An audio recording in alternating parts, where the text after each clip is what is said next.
Hello నమస్తే, journalist YNR. Etela Rajender Bharatiya Janata party ముఖ్యమంత్రి అభ్యర్థి 2023 ఎన్నికలకు అనధికారికంగా ముఖ్యమంత్రి అభ్యర్థిగానే ఆయన ప్రొజెక్షన్లో ఉన్నారు. ముఖ్యమంత్రి అభ్యర్థిగానే ఎలక్షన్ క్యాంపెయిన్ చేశారు. హెలికాప్టర్లో రాష్ట్ర వ్యాప్తంగా భారతీయ జనతా పార్టీ అభ్యర్థుల విజయం కోసం ప్రచారం చేసిన ఈటెల రాజేందర్ అనూహ్యంగా 2 నియోజకవర్గాల్లో పోటీ చేసిన 2 నియోజకవర్గాల్లో ఓడిపోయారు. ఈటెల రాజేందర్ భవిష్యత్తు ఏంటి అనేది ఇప్పుడు ఆయన అనుచరుల్లో ఉన్న ఆందోళన. Etela Rajender election management committee చైర్మన్గా పనిచేశారు. ఎలక్షనీరింగ్ అంతా ఆల్మోస్ట్ ఆయన ఫేస్గానే జరిగిందని చెప్పొచ్చు. అయితే భారతీయ జనతా పార్టీ మెరుగైన ఫలితాలే గడిచిన ఎన్నికల కంటే సాధించినప్పటికీ సాధించాల్సిన స్థాయిలో ఫలితాలు సాధించకపోవడానికి కారణం ఈటెల రాజేందరే అని పార్టీలో ఆయన పైన చాలామంది కేంద్ర నాయకత్వానికి ఫిర్యాదులు చేస్తూ వస్తున్నారు. భారతీయ జనతా పార్టీలో ఈటెల వర్సెస్ మరికొంతమంది నాయకుల మధ్య వార్ ఇంతకుముందు కనపడకుండా జరిగేది. ఇప్పుడు ఓపెన్గానే పార్టీ ఆఫీసులో ఓపెన్గా అందరూ మాట్లాడుకుంటున్న వ్యవహారమే వార్. ఈటెల రాజేందర్ పార్లమెంటుకు పోటీ చేయాలనుకుంటున్నారు. ఈటెల రాజేందర్ పార్లమెంటుకు పోటీ చేయాలనుకుంటున్న సందర్భంలో ఆయనకి అవకాశం ఉన్న స్థానాలు కరీంనగర్ పార్లమెంట్ స్థానం, మెదక్ పార్లమెంట్ స్థానం మాత్రమే. ఎందుకంటే ఆ 2 పార్లమెంట్ స్థానాల పరిధిలో గడిచిన ఎన్నికల సందర్భంగా ఆయన అసెంబ్లీకి పోటీ చేశారు. కరీంనగర్ ఆయన హోమ్ డిస్ట్రిక్ట్ కాబట్టి అక్కడ పోటీ చేయడానికి సంబంధించిన ఆస్కారం ఉంటుంది. సో మెదక్ నుంచి రఘునందన్ రావు గారు గతంలో ఎంపీగా పోటీ చేసి ఓడిపోయారు. తాజా మాజీ ఎమ్మెల్యేగా చూడొచ్చు. ఆయన దుబ్బాక ఎన్నికల్లో గడిచిన ఎన్నికల సందర్భంగా ఓడిపోయారు. అక్కడ అంతకుముందు ఉప ఎన్నికల విజయం సాధించారు. సో మెదక్ నుంచి రఘునందన్ రావుకు సంబంధించిన అభ్యర్థిత్వం పైన పెద్ద యాంబిక్విటీ ఉండకపోవచ్చు భారతీయ జనతా పార్టీలో. అదే సమయంలో కరీంనగర్ నుంచి sitting MP Bharatiya Janata party జాతీయ ప్రధాన కార్యదర్శి బండి సంజయ్ ఉన్నారు. సో అక్కడ కూడా అవకాశం కాస్త ఇబ్బందిగానే ఉండే పరిస్థితి ఉంటుంది. సో ఆయన ఎక్కడ పోటీ చేయాలి నెక్స్ట్ ఆయన పోటీ చేయడానికి సంబంధించి పోటీ చేసే స్థానానికి సంబంధించి జరుగుతున్న చర్చ మల్కాజ్గిరి అసెంబ్లీ నియోజకవర్గంలో పోటీకి సంబంధించి ఏర్పాటు చేసుకుంటున్నారు, ప్రయత్నాలు చేస్తున్నారు. కొన్ని చోట్ల ఆల్మోస్ట్ ఆ నియోజకవర్గ పరిధిలోని కొన్ని ఏరియాల్లోకి వెళ్ళి ఆయన రకరకాల కార్యక్రమాల్లో పార్టిసిపేట్ చేస్తూ వస్తున్నారు. కొద్ది రోజులుగా ఆయన కార్యక్రమాలని గమనిస్తే సో మల్కాజ్గిరి పైన ఈటెల రాజేందర్ కన్నేశారు అనేది, మల్కాజ్గిరి నుంచి పోటీ చేయాలనుకుంటున్నారు అనేది విస్తృతంగా జరుగుతున్న చర్చ. అయితే మల్కాజ్గిరి అసెంబ్లీ స్థానం నుంచే గతంలో పోటీ చేసి ఓడిపోయిన రామచంద్రరావు గారు ఉన్నారు.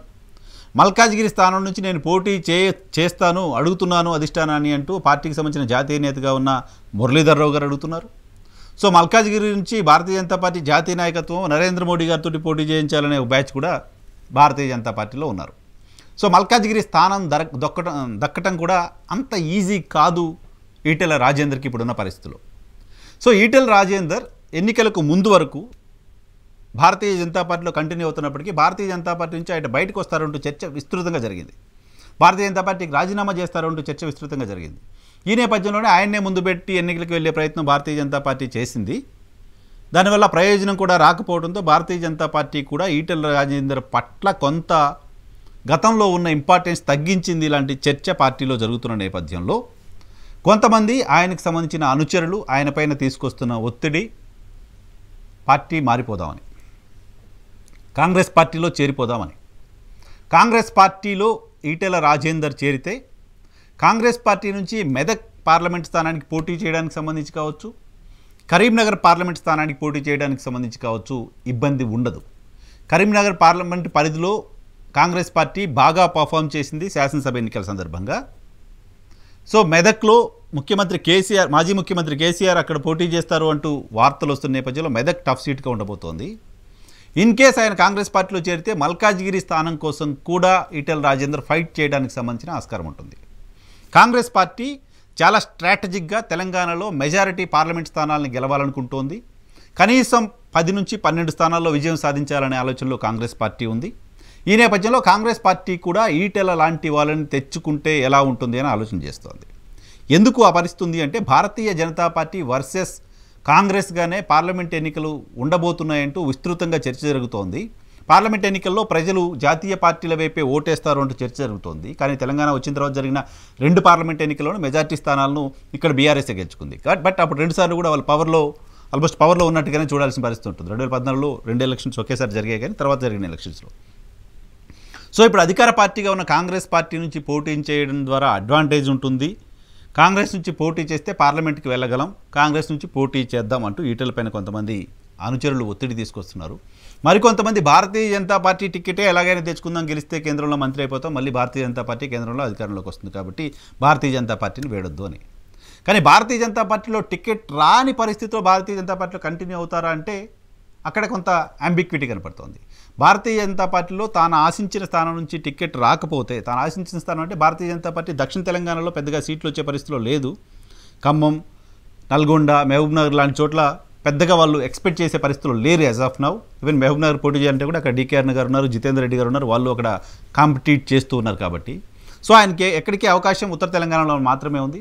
ఉత్తర తెలంగాణలో భారతీయ జనతా పార్టీకి 3 సిట్టింగ్లు ఉన్నారు. 3లో ఒక రిజర్వ్ నియోజకవర్గం తీస్తే 2 సిట్టింగ్లు ఉన్నారు. ఆ 2 చోట్ల ఎక్కడ పోటీ చేసే ఆస్కారం లేదు. సో కాంగ్రెస్ పార్టీకి వెళ్తే అవకాశాలు ఉన్నాయి, వ్యాక్యూమ్ ఉంది. సో కాంగ్రెస్ పార్టీ కూడా తీసుకోవడానికి సిద్ధంగా ఉంటుంది. కాబట్టి కాంగ్రెస్ పార్టీలోకి వెళ్ళండి అనే చర్చ, అటువంటి ఒత్తిడి ఈటెల పైన వస్తోంది. సో ఈటెల రాజేందర్ ఎటువంటి డెసిషన్ తీసుకుంటారనేది చూడాల్సి ఉంది. రాజకీయంగా ఇప్పుడు ఆయన డెసిషన్ తీసుకోవడం అంటే దాన్ని చిన్న విషయంగా చూడలేము. పదే పదే పార్టీలు మారేవాడిని కాదు నేను అంటూ చాలా సందర్భాల్లో ఈటెల రాజేందర్ మాట్లాడుతూ ఉంటారు. సో ఇప్పుడు పోటీ చేయకుండా మళ్ళీ 5 ఏళ్ల పాటు ఆగి మళ్ళీ అసెంబ్లీ ఎన్నికల కోసం వెయిట్ చేసే పరిస్థితి ఉంటుందా? మరో 5 ఏళ్ల తర్వాత రాజకీయాలు, అప్పుడు పరిస్థితులు ఎలా ఉంటాయి, ఏంటి, వీటన్నిటిపైన ఈటెల రాజేందర్కి ఏ రకమైన అంచనా ఉంది, ఈటెల రాజేందర్ ఫ్యూచర్ ప్లాన్, భవిష్యత్తు ప్రణాళిక ఏంటి అనేది అనుచరులకి అంతు చిక్కక ఇటువంటి రకరకాల ప్రపోజల్స్ని ఆయన ముందు పెడుతున్నారు. సో ఆయన ఎటువంటి డెసిషన్ తీసుకుంటారు, పార్లమెంట్ ఎన్నికల్లో ఆయన రోల్ ఏంటి అనేది ఆసక్తి కలిగిస్తోంది.